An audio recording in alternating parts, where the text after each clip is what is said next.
welcome you all of you for the next lecture of accounting. Today we are going to discuss about the very first problem of accounts related with retirement of partnership. Let's discuss about the first problem. The first problem is on page number how much? 172. Okay, 172. पहिल्यांदा problem वाचूया. कधीही problem आधी वाचायचा, नीट वाचलं तर तुमचे अर्धे problem तिथं solve होतात. आधी इमॅजिनेशन क्रिएट झाला पाहिजे डोक्यामध्ये की मला काय करायचंय. बघू काय म्हणतो problem. Given below is a balance sheet of Raja, Rani and Pradhan. तीन पार्टनर्स आहेत, Raja, Rani and Pradhan, who were partners in a firm, sharing profit and losses ratio 5:3:2. बघू काय म्हणतो.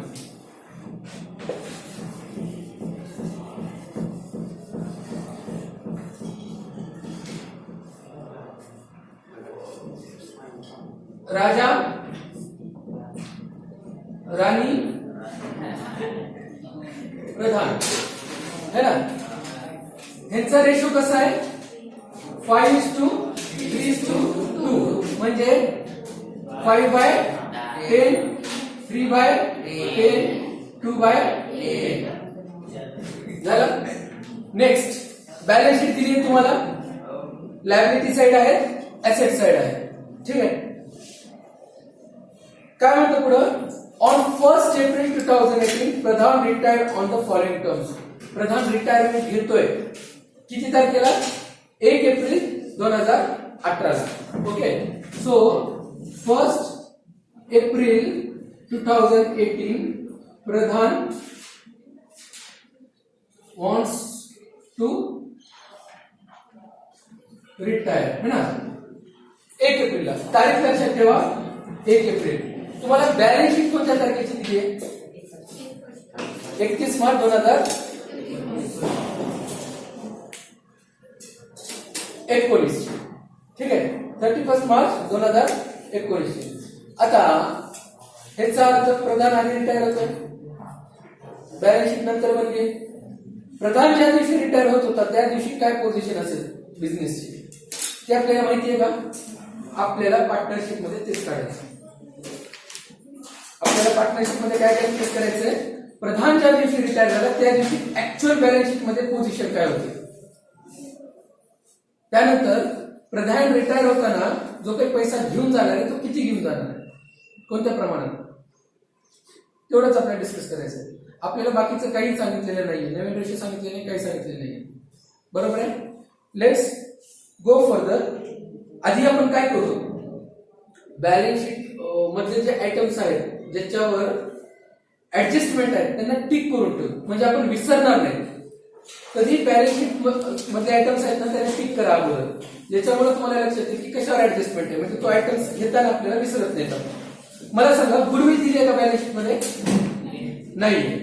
बॅलन्स शीट मध्ये गुडविल आहे का नाही. पण काय म्हणले, goodwill of the firm will be raised in the books 20,000. Balance sheet मध्ये गुडविल 20,000 ने वाढणार आहे. बुक म्हणले मी तुम्हाला दोन प्रकारच्या गुडविल सांगितले होते, व्हॅल्यूड गुडविल आणि बुक गुडविल. बुक गुडविल ही नेहमी ओल्ड रेशो मध्ये वाटतो. लिहून दिलं होतं मी तुम्हाला. बुक गुडविल ही नेहमी ओल्ड रेशो मध्ये वाटतो, व्हॅल्यूड गुडविल नेहमी गेनिंग रेशो मध्ये वाटतो. इथं कोणती गुडविल आहे, बुक शब्द दिलाय ना, अंडरलाईन करा बुक गुडविल. बुकला अंडरलाईन करा, खूप महत्वाचं आहे. शब्दावर खेळवर काम. क्लिअर आहे. आता स्टॉक रेड्युस्ड बाय 10%.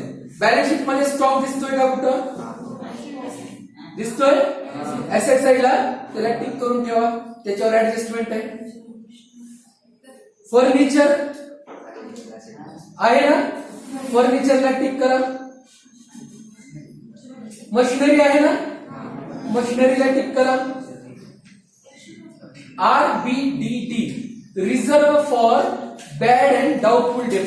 आपल्याला वाटतं की मी ज्या कस्टमरला गुड्स विकले, आरबीडी म्हणजे काय, reserve for bad and doubtful debt. मला कधी कधी काय होतं, मला कस्टमरला उधारीवर गुड्स विकावं लागतं. शब्द लक्षात घ्या, तुम्हाला त्याचा मिनिंग कळला तरच तुम्हाला अकाउंट येतो. आरबीडीडी रिझर्व म्हणजे बाजूला ठेवणे, बॅड अँड डाऊटफुल डेट त्याचा लॉंग फॉर्म काय होतो, बॅड अँड डाऊटफुल डेट. मला असं डाऊट आहे की मी ज्या कस्टमरला गुड्स उधारीवर विकले तो पैसे बुडवू शकतो. डाऊट आहे ना मला. म्हणजे मी ज्या कस्टमरला गुड्स विकले, मी गुड्स कोणाला विकले, कस्टमरला, त्याला म्हणतात सन्ड्री डेटार्स. आहेत का सन्ड्री डेटार्स? ऍसेट साइडला आहेत ना. पैसे यायचे पण आले नाहीत. जेव्हा कस्टमरला आपण गुड्स विकतो आणि उधारीवर गुड्स विकतो त्याला सन्ड्री डेटार्स म्हणतात. जेव्हा कंपनी गुड्स खरेदी करते उधारीवर, गुड्स खरेदी करते उधारीवर, पैसे द्यायचे, दिलेत का नाहीये, लायबिलिटी आहे ना, त्याला सन्ड्री क्रेडिटार्स म्हणतात. कळलं का सन्ड्री क्रेडिटार्स म्हणजे काय? रॉ मटेरियल वगैरे काहीतरी खरेदी करावं लागतं ना, ते खरेदी केलंय, पैसे दिले नाहीये, लायबिलिटी आहे ना, द्यायची आहे, दिलेत का, त्याला सन्ड्री क्रेडिटार्स म्हणायचं. गुड्स विकलंय उधारीवर, माझी संपत्ती आहे ना, यायचे पैसा आलाय का, त्याला सन्ड्री डेटार्स म्हणतात. आणि मला असं वाटतंय ऍडजस्टमेंट मध्ये सांगितले की पैसे उडायची शक्यता आहे, म्हणून सन्ड्री डेटार्स आहे ना. आरबीडीडी कशाची ऍडजस्टमेंट आहे, सन्ड्री डेटार्सची. त्याला टिक करून ठेवा. कळालं का? समजा की समजा रे. नेक्स्ट नंतर काय म्हणते, 200 to be written off from creditors, है ना. म्हणजे 200 रुपये काय झाले, रिटर्न ऑफ, परत आले क्रेडिटार्स कडून. ज्याला आपण गुड्स विकली, ज्याच्याकडून गुड्स खरेदी केलं होतं त्याने 200 रुपये परत दिलेत. फायदा झाला का नुकसान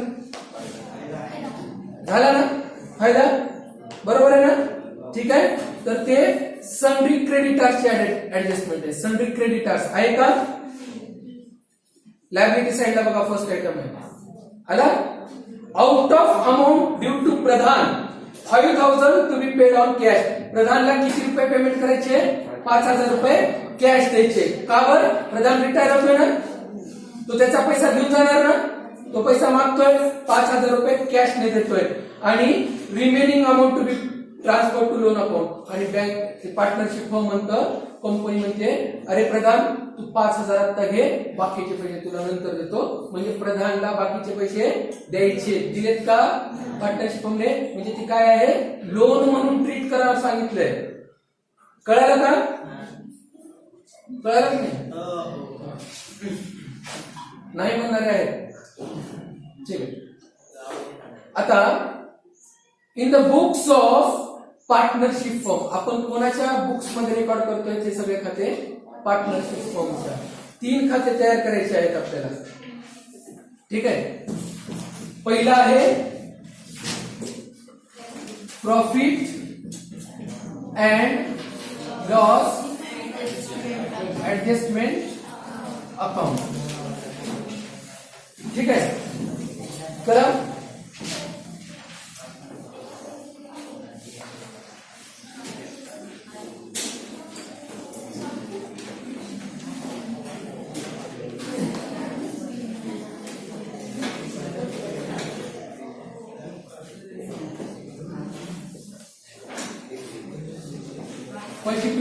पर्टिक्युलर रुपीज झाला.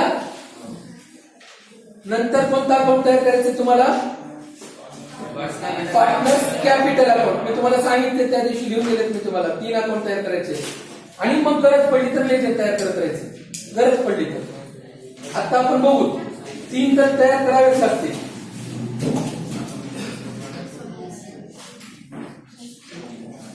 हे जे आहे ना बाजू. आता पार्टनर्स कॅपिटल अकाउंट है ना. किती पार्टनर्स आहे बघा, पर्टिक्युलर पार्टनर सांगा किती. राजा राणी प्रधान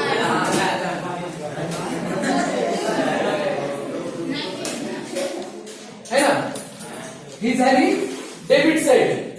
तशीच क्रेडिट साइड. परत पर्टिक्युलर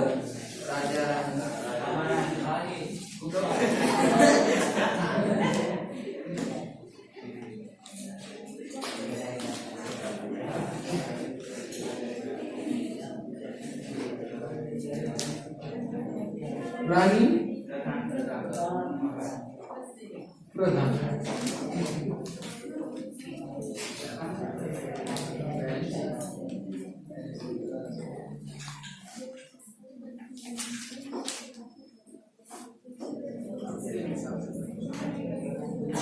डेबिट साइड आहे ही क्रेडिट साइड. झाला. आता काय बॅलन्स शीट है ना. परत सांगतोय, तुम्ही जर ह्युमर मध्ये अकाउंट शिकलात आता तर तुम्ही कॉन्सेप्ट विसरता. शांत डोक्याने जर शिकलात तर तुम्हाला कॉन्सेप्ट कळेल. बॅलन्सिंग माइंड ठेवणं खूप गरजेचं आहे. मी तुम्हाला ह्युमर सुद्धा देतो, हसवतो सुद्धा, पण जेव्हा सिरियस राहायचं तेव्हा सिरियस सुद्धा राहा. नाहीतर काय होतं, कॉन्सेप्ट विसरतो आपण. चित्त शांत ठेवणं खूप गरजेचं आहे. आता आहे बॅलन्स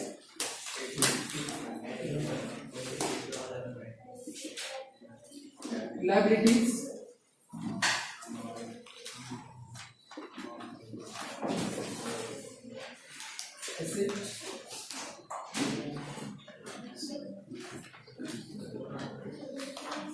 पण बॅलन्स शीट का बनवतोय? बॅलन्स शीट आपल्याकडे ऑलरेडी आहे, तरी पण बॅलन्स शीट बनवायची का गरज आहे? आपण बॅलन्स शीट कधीची बनवतोय? ठीक आहे. तर इथं थोडंसं आहे ना प्रिंटिंग मिस्टेक झालाय. तिचे 18 आहे ना 19 असायला पाहिजे होतं. प्रधान जे रिटायर होतो, कळलं का? हा, प्रधान 2018 ला रिटायर होतोय ना, है ना, तर तो 2019 असायला पाहिजे. कळलं? कारण की त्याच्या अगोदरची बॅलन्स शीट आपल्याकडे तयार आहे, त्याच्या पुढची जेव्हा रिटायर होणार आहे त्याची बॅलन्स शीट पाहिजे आपल्याला. म्हणून तिथं 2019 करा, प्रधान रिटायर होणार आहे. म्हणून ऍज ऑन 1 एप्रिल 2019, ज्या दिवशी प्रधान रिटायर होतोय 19 मध्ये, 19 असायला पाहिजे. प्रिंटिंग मिस्टेक झाली. भविष्यात रिटायर होणार आहे ना, आधी रिटायर थोडीच होणार आहे.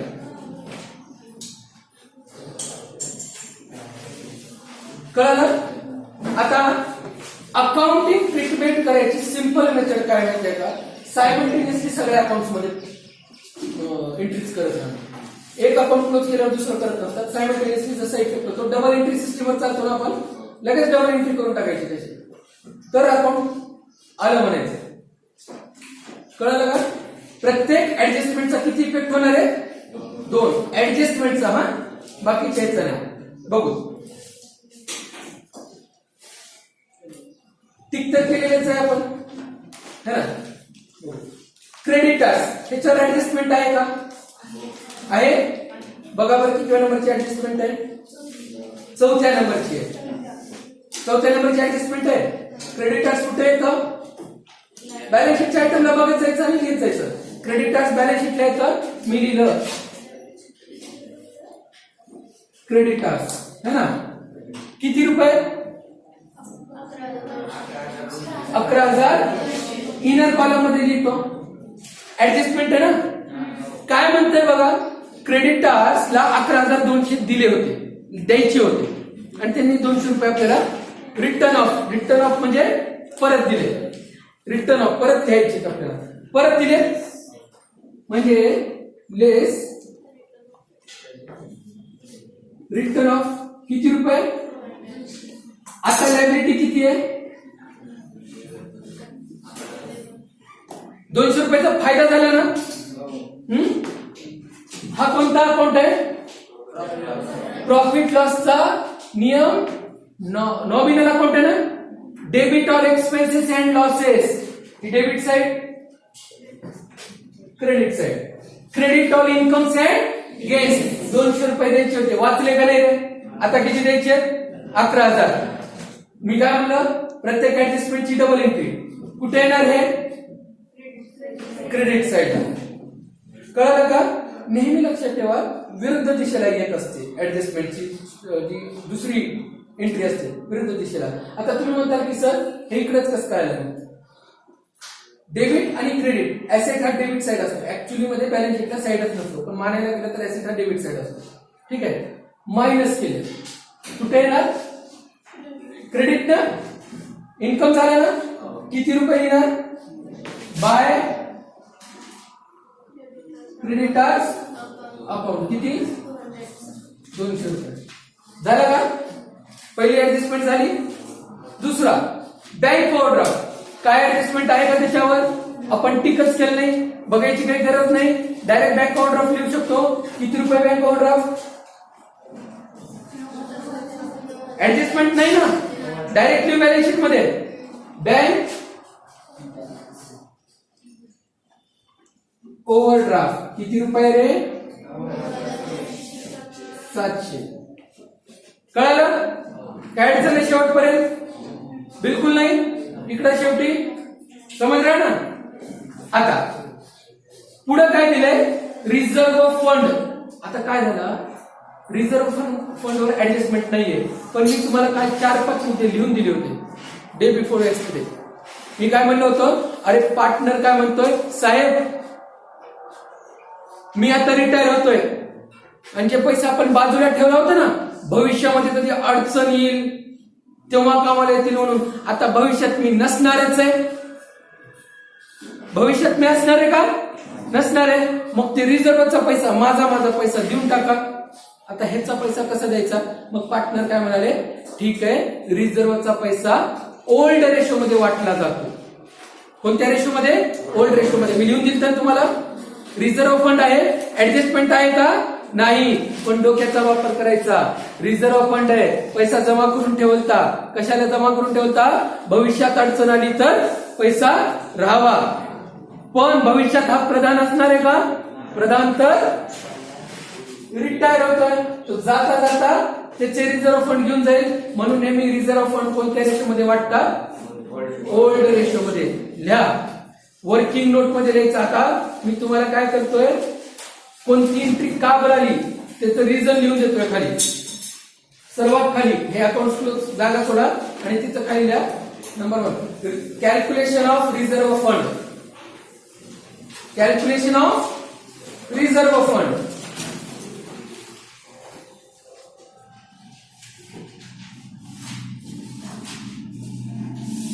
The reserve fund is always distributed. The reserve fund is always distributed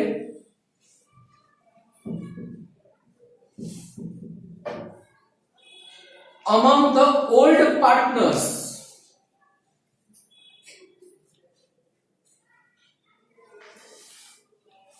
In old ratio. है ना? पार्टनर कोणते? राजा राणी प्रधान. रेशो किती आहे? 5:3:2. बरोबर आहे. आता मला सांगा, रिझर्व्ह फंडचं कॅल्क्युलेशन करायचंय. रिझर्व्ह फंड किती रुपये रे? टोटल 15,000 आहे. यांना वाटायचंय आपल्याला. कोणत्या रेशो मध्ये वाटायचंय? 5:3:2.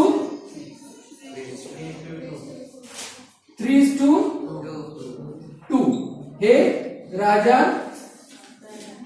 राणी प्रधान है ना? कळलं? सिंपल सांगतोय मी, अगदी सोप्या पद्धतीत. आता मला सांगा, राजाचा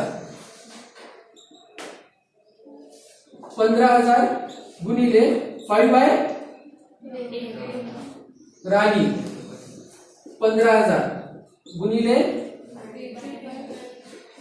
15,000 गुणिले प्रधान है ना? सांगा बरं किती येतं? 7,500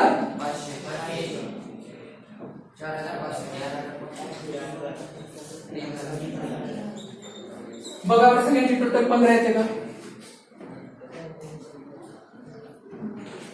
बिझनेस मधून कॅपिटल चाललाय ना? चाललाय का नाही?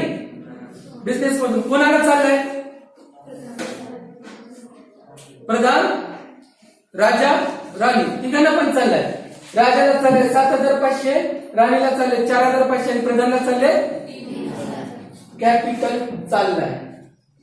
जानेवारी को कोण रोखू शकताय? पण इथं नोंद करावी लागेल ना. काय म्हणून नोंद करताल तुम्ही? रिझर्व्ह फंड अकाउंट करताल का नाही करताल? है ना. बाय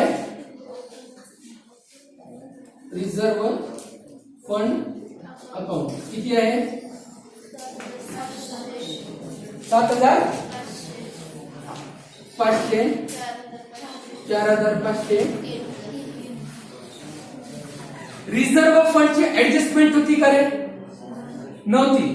पण आपण त्याची कॅल्क्युलेशन केले. ऍडजस्टमेंटच नाही तर डबल एंट्री होणार आहे का? आणि 1 एप्रिल 2019 ला पार्टनर रिटायर होतोय ना, त्याच्या अगोदरच पैसे वाटून टाकले ना, मग या दिवशी बॅलन्स शीटला असणार आहे का रिझर्व्ह फंड? पैसा तर वाटून घेतला ना. आपण बॅलन्स शीट नंतर बनवतोय, पैसा आधी वाटून घ्यायलो. मग आता इथं पैसा असणार आहे का? रिझर्व्ह फंड आहे का? मग कळलं का? कारण की त्या दिवशी रिझर्व्ह पैसा चुकला नाही, वाटून घेतला. ओल्ड रेशो मध्ये कोणता रेशो आहे? 5:3:2. ह्याला लिहा वर्किंग नोट नंबर 1. कुठून आला, कसा झाला तर लिहून दिलं मी, कारण तुम्हाला कळावं म्हणून लिहिलंय मी. Working note number 1. Working note 1 बघा, तुम्हाला कळलं ते का बरं. कारण समजा की नाही समजा. आता कॅपिटल अकाउंट. आता जेव्हा बिझनेस चालू झाला होता तेव्हा तर पैसा लावला होता ना राजा राणी प्रधानने. किती रुपये लावला होता? मग ऑलरेडी पैसा आहे ना, पैसा आहे ना, म्हणून बाय बॅलन्स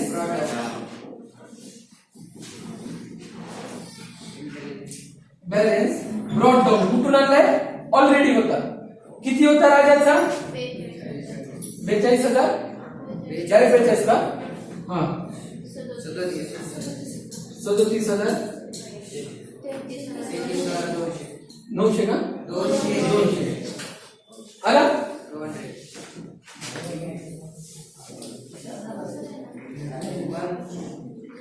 33,200 झाला. लिहिलंय. ऍडजस्टमेंट नाही म्हणून डबल एंट्री येणार नाही. सिंपल आहे. नेक्स्ट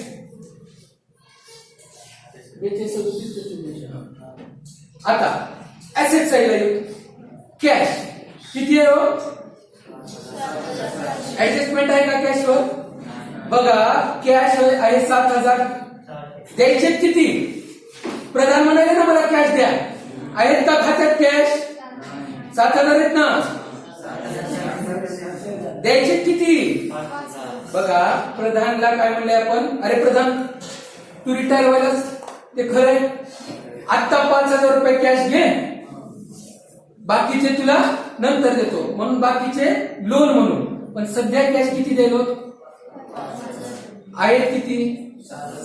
मग ह्या दिवशी राहिले किती? 2,000. 7 मधून 5 गेले है ना.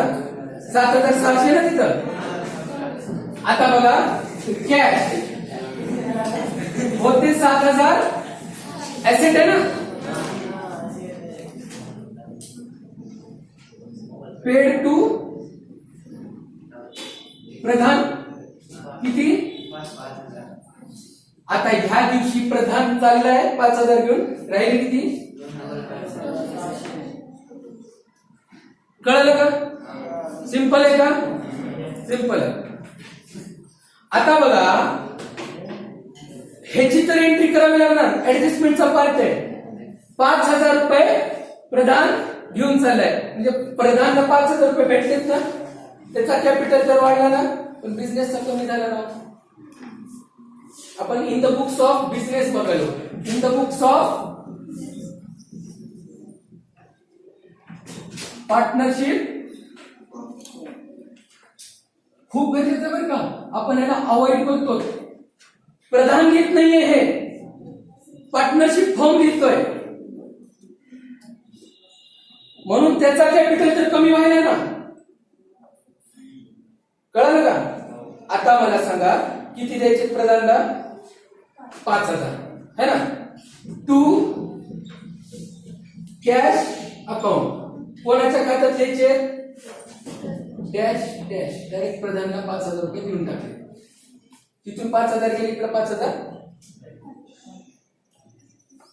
कळलं का? सिंपल आहे. अकाउंट्स असे प्रिपेअर करतात, सायमल्टेनियसली करावं लागतं, नाहीतर चुकतो आपण. आता पुढे बघा, डेटार्स. ऍडजस्टमेंट आहे का डेटार्सवर? डेटार म्हणजे कोण? असा व्यक्ती ज्याला फर्म कडून उधारीवर गुड्स घेतलाय, आणि डेटार काय म्हणतोय? 5% त्याचा डाऊटफुल आहे. आपल्याला वाटतं की याचे 5% पैसे बुडू शकतात माझे. डाऊट आहे मला, डाऊट आहे ना. तर अकाउंटिंग स्टँडर्ड मध्ये सांगितलेलं आहे, 11वीला शिकवलं असेल तर तुम्हाला लक्षात असेल की अकाउंटिंग स्टँडर्ड मध्ये सांगितलेलं आहे फ्युचर मध्ये होणारं नुकसान तुम्ही नोंद करू शकता, फ्युचर मध्ये होणारं प्रॉफिट नोंद करू शकत नाही. आपण काय अज्युम करायलो? मला फ्युचर मध्ये नुकसान होण्याची शक्यता आहे, आणि किती टक्के नुकसान होण्याची शक्यता आहे? 5%. किती पैकी? अमाऊंट किती आहे डेटाची? 18,000. त्याच्यापैकी किती टक्के बुडू शकतात? 5,000. म्हणजे ज्या दिवशी मिस्टर प्रधान रिटायर होणार आहे त्याला वाटते आपल्याकडे 18,900, पण आपण काय म्हणलं? अरे प्रधान तू तर चाललास, मला फुल डाऊट आहे 18,900 वसूल होत नाही. मला किती वसूल होते? मी म्हणलं 5% पैसे बुडू शकते. याचा अर्थ लेस RDD. किती टक्के? 5%. 18,900 वर 5% कॅल्क्युलेट करा, मला सांगा.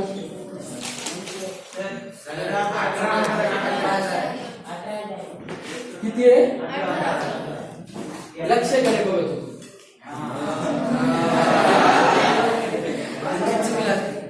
मग तुमचंच लक्ष कडे बघत होतो. 18,000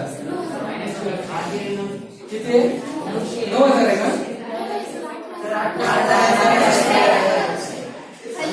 18,000 सन्ड्री डेटर्स, आणि ह्याच्यावर 5% बुडणार आहेत.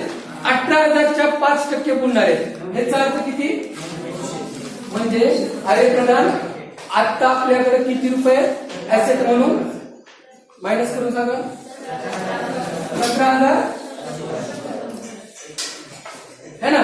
आपण काय म्हणलं? प्रधान तुला वाटतं 18,000 आहेत, पण त्याच्यापैकी 900 बुडण्याची शक्यता आहे.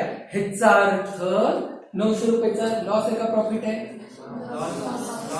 लिहून टाका लॉस आहे. तर प्रॉफिट लिहिला ना, लॉस पण लिहून टाका. लॉस कुठे येणार? Debit all expenses and losses. किती आहे? 2 स्टॉक ना, स्टॉक नाही डेटा आहे ना. किती आहे? RBD. किती? 900 लिहून टाकला. आता स्टॉक संपला ना, 2 ऍडजस्टमेंट झाले, काम संपलं. आता स्टॉक कुठे येणार आहे? ऍसेट साईडला. आणि काय म्हणले बघा? स्टॉक रेड्युस्ड, कमी झालाय. प्रधानला परत म्हणलं, अरे प्रधान तुला वाटतं आपल्याकडे स्टॉक किती आहे? 17,000. पण त्यापैकी किती टक्के कमी होतोय? लेस रेड्यूस ना 10%. 1,700 राहिली किती ह्या दिवशी? 15,700. आता मला सांगा 1,750चं नुकसान झालं का नाही? कुठं लिहिणार? बघा इथं फक्त कॅश रिलेटेड आयटम हे फक्त कॅश साठी आहे. कॅपिटल आहे ना, इथं बाकीचे सगळे. आता लॉस झालाय किती रुपयाचा? 2 स्टॉक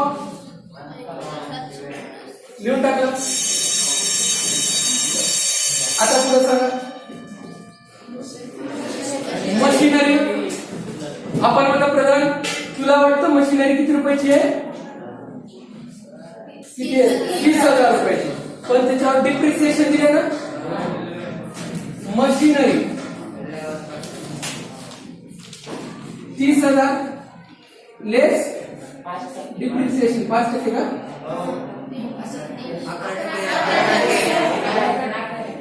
11% का? 11% किती आला? 3,300. चोवीस हजार.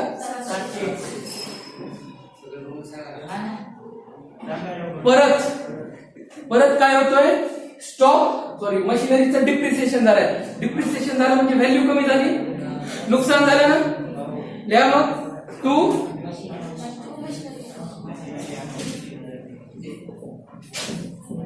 3,000. Next land. त्याच्यावर काही ऍडजस्टमेंट आहे का? मग लँड जेवढ्याला होती तेवढ्यालाच आहे. ऍडजस्टमेंट नाही तर डायरेक्ट लिहून टाका. लँड किती? 70,000 डायरेक्ट बाहेर. हे थोडस कट करतो आपण. झालं. Next furniture. ऍडजस्टमेंट आहे का? किती आहे फर्निचर? 5,000.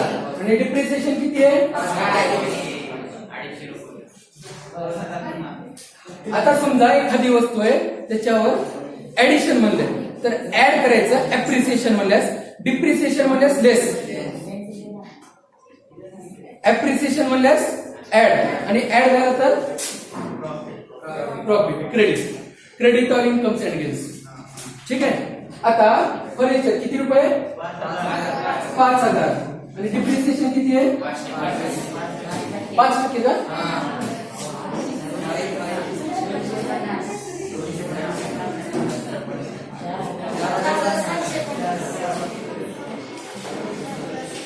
बोलू नका, थोडं शांत बसा.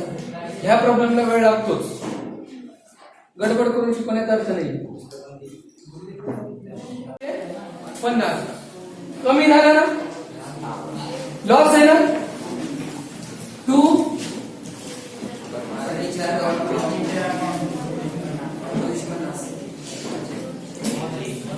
250 झाला.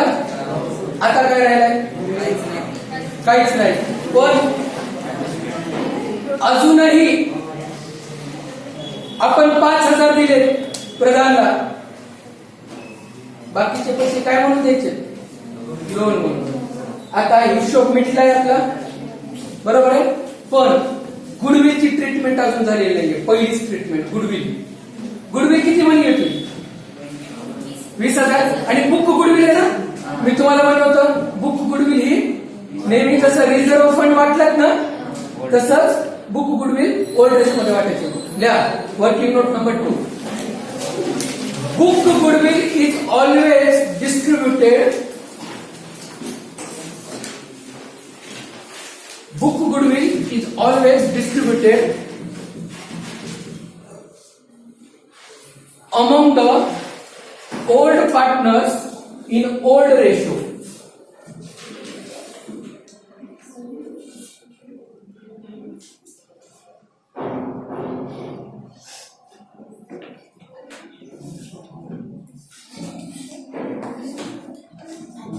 आता मला सांगा गुडविल किती आहे? परत तेच करायचंय. 15,000च्या जागी आता फक्त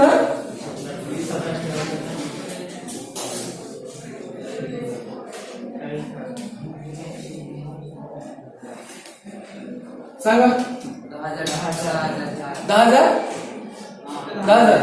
हा 6,000 4,000. काय चाललंय?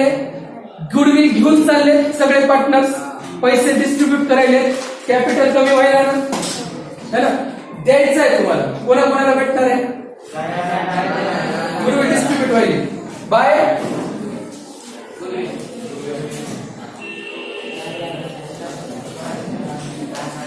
है ना? 5:3:2 वर्किंग नोट नंबर 2 10,000 6,000 4,000. आता सिस्टमॅटिकली क्लोज करायचं. एंट्रीज आपण सगळीकडे फिरवल्यात, पण आता क्लोज करताना 1 बाय 1 क्लोज करायचं. आता मला सांगा इकडे प्रॉफिट झालं की नुकसान झालं? काय ऍसेटला काय झाले? हा बुक गुडविल आहे ना.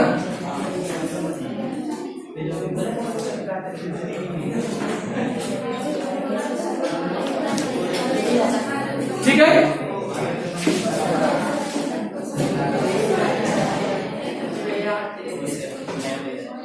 काय प्रॉब्लेम आहे? ज्याला जायचं त्याने जाऊ शकतात. हा चला चला लवकर निघा.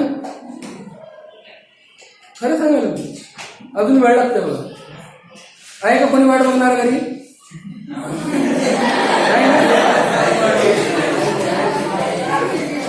ठीक आहे. तर गुडविल तर झाली, ट्रीटमेंट सुद्धा झाली गुडविलची, ऍडजस्टमेंटचे 2 इफेक्ट झाले. आता प्रॉफिट झाले का लॉस झाले ते सांगा. डेबिट साईड जास्त आहे, क्रेडिट साईड कमी आहे. यावर बाय P&L ऍडजस्टमेंट अकाउंट याला म्हणतात लॉस ना. सांगा टोटल किती आहे? 6,200. लॉस किती आहे?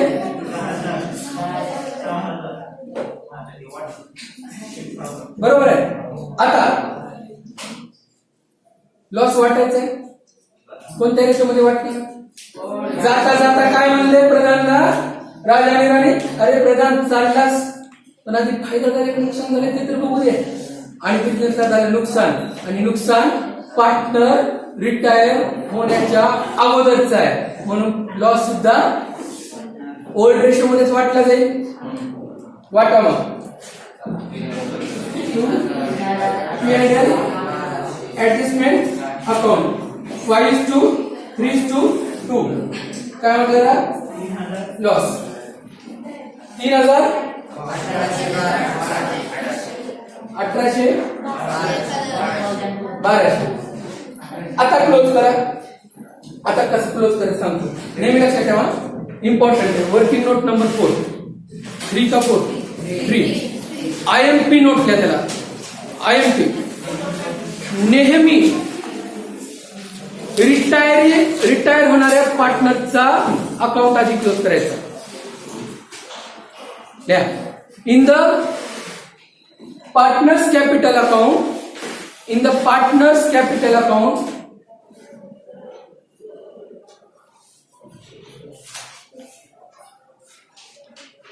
always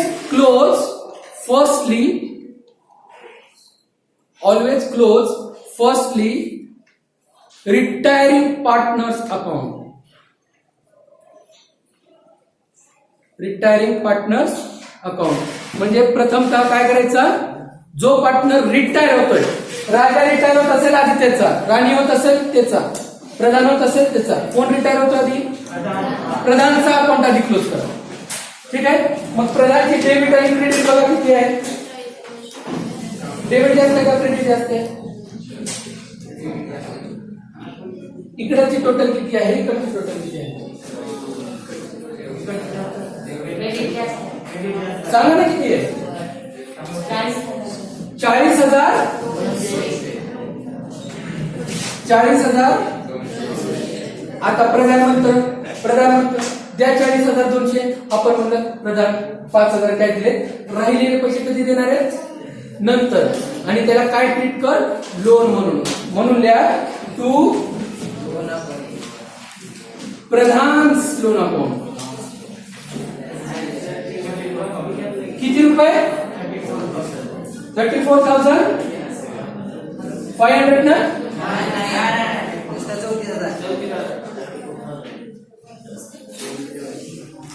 फक्त 34,000 ही अमाऊंट कुठून आली? Balancing figure. कळत नाही बरं का, नंतर लक्षात राहत नाही. हे का? हे बघा, क्रेडिट साईड जास्त आहे, डेबिट साईड कमी आहे. म्हणजे द्यायचे आहे 40,200. पार्टनरशिप फॉर्मने प्रधानला दिले फक्त 6,200. प्रधान मात्र बाकीचे पैसे द्या. आपण प्रधानला काय प्रॉमिस केले ऍडजस्टमेंट मध्ये? प्रधान तू 5,000 कॅश घे, तुला जे काही द्यायचं असेल, जे काही हिशोब निघेल ते आम्ही तुला नंतर देऊ. आणि त्याला लोन म्हणून ट्रीट केले. लोन झालं ना ते कंपनीवर, पार्टनरशिप फॉर्मवर लोन झालं ना. कितीचं लोन आहे पार्टनरशिप फॉर्मवर? 34,000चं. कोणाला द्यायचे? प्रधानला. कळालं का? आता बाकीच्यांचा अकाउंट क्लोज करा. आधी नेहमी पार्टनर्सचा अकाउंट क्लोज करायचा जो रिटायर होतो. आता बाकीचा सांगा बरं, राणीचं किती येत आहे? 4500. इकडे किती आहे? किती राहिला?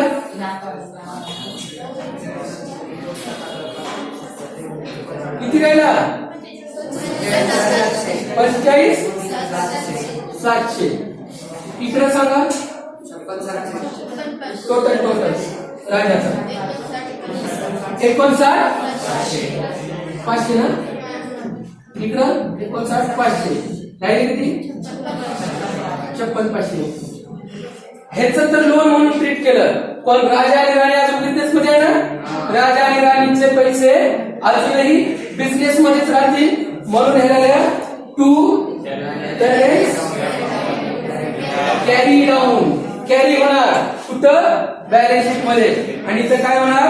प्रधानला काय म्हणलं? मिस्टर प्रधान, तुझे जे पैसे द्यायचे ना टू प्रधान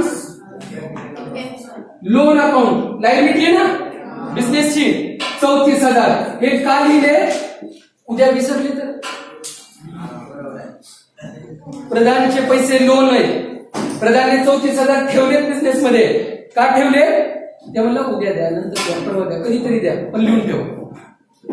आणि ह्यांचे जे पैसे हे पण बिझनेस मध्येच आहेत, पण हे कॅपिटल म्हणून आहेत. म्हणून त्याला काय ट्रीट केलं? Partners capital account. किती आहे? राजा राणी. किती आहे राजाचा? राणीचा 45,700.